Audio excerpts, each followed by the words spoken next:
What's up, my brothers from another mother? Today's video comes to you from the community tab of the YouTube channel. I'm really starting to like how they've put this thing together. On the homepage of the channel, of course, you can find it under community. I find it shows up really well on the subscription feed on mobile devices. It's great for doing surveys. It's great for taking topic suggestions from you guys. So let's dive right into the topic suggestions. I'm going to do the most popular ones that were voted thumbs up by you guys. To make sure you don't miss out on these, make sure you smash the subscription button and bang the notification bell so you can participate with the community. All right, next question comes from Robert, and he says, the prenuptial discussion, how to approach it without fear. Good question. In the Western world, if you're going to get married or live with a woman, you'd have to be an idiot not to get a prenup. Because of hypergamy, women always marry, date up. So again, I've said this before, it's why the accountant, doctor, lawyer, professional business manager, whatever, that's making good money is okay with dating down to the hairdresser, house cleaner, home care worker, nurse, whatever, you know. It's pretty common, and I think you guys, if you've been watching my channel for a while, understand the notion that hypergamy is probably, you know, one of the most default things that happens when it comes to the sexual marketplace with dating, long-term relationships, and marriage. So you'd have to be an idiot not to protect yourself with a prenup.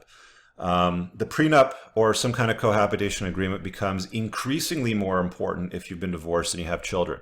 Because what can happen is, I'll take myself as an example, 44-year-old guy, got a daughter, meets somebody, maybe they have kids, maybe they don't, I don't know.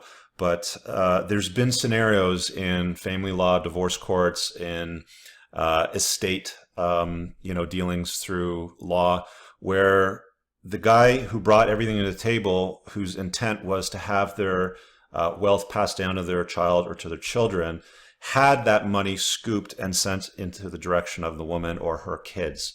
So it's increasingly important to have some kind of written agreement in place that governs how that's going to happen. Now, a lot of people get pissed off when you have this conversation about prenup. It's, oh, you're setting up the relationship to fail and blah, blah, blah. And no, it's none of those things.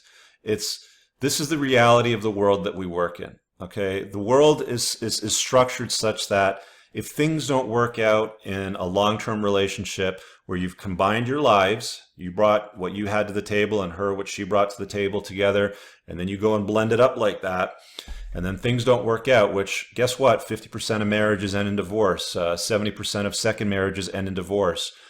Most people are never with the same person, you know, their entire life. That's why I keep saying to you guys, she's not with you forever. It's just your turn. You know, just enter it with that lens. I'm not saying that you're going to go into it with, this is not going to work out, but just understand that's just the way the world works. On a balance of probabilities, somebody that meets somebody today is not going to die with that person, is not going to have them in their lives 40 years from now. Generally speaking, that's not the way that things work. So if there's an imbalance, you come to the table with this and she comes to the table with that, you need a prenup to make sure that she leaves with that and you leave with this, okay? If you come to the table with exactly the same, you mesh lives, there's really no need for it, okay? Because you're bringing nearly the same to the table. If you come to the table with nothing, there's really no need for it. But whenever there's a difference, it's just, you know what? It's an unromantic conversation. I get it, but it's got to be had. And if she protests and says, well, no, then you really, truly know what her intentions are. Don't believe what women say, believe their actions. Whenever there's a discrepancy between what they say and their actions, believe their actions. So if they go and break up with you over the prenup talk or some kind of, you know, cohabitation agreement that you put in place, and have a lawyer write that for you, you don't sit down and just hash out some ideas with a crayon. Make sure it's done with lawyers. There's independent legal advice. You have an independent conversation with your lawyer to ask what family law looks like where you live in the world, so you understand what could happen on the exit. So again, you bring more to the table? Absolutely. You'd have to be an idiot not to get some kind of written agreement in place. And the last thing I'll say is you need to have it renewed on a regular basis. I don't know if that's every 2 years, 5 years, or 7 or 8 years where you live. Ask a family lawyer where you live. They'll give you the legal advice that you need, and you have to have it updated. So that will protect men more often than not. I see guys that oh, it's not worth the piece of paper it's written on, and you can use it for toilet paper because family law throws it out all the time. I don't know where you live, and I don't know if you've had that experience. That wasn't my experience, and that wasn't the experience of many guys that I've dealt with or coached that have had prenups. So, I mean, talk to your family lawyer and find out what's necessary and what needs to be done. If it's done properly, the intent is valid and it matters. And it will be a talking point if it's ever brought to court or family law.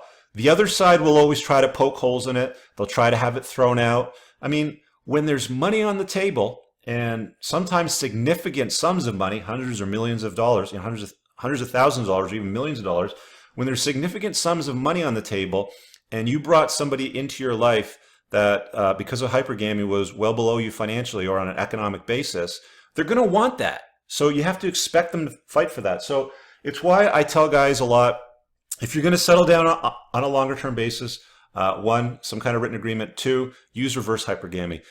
Settle down with somebody that's around your same level. I mean, it's impossible to go out and hey, I make, $100,000 a year. You make $100,000 a year. Perfect. Let's go date. You'll never get that. Okay.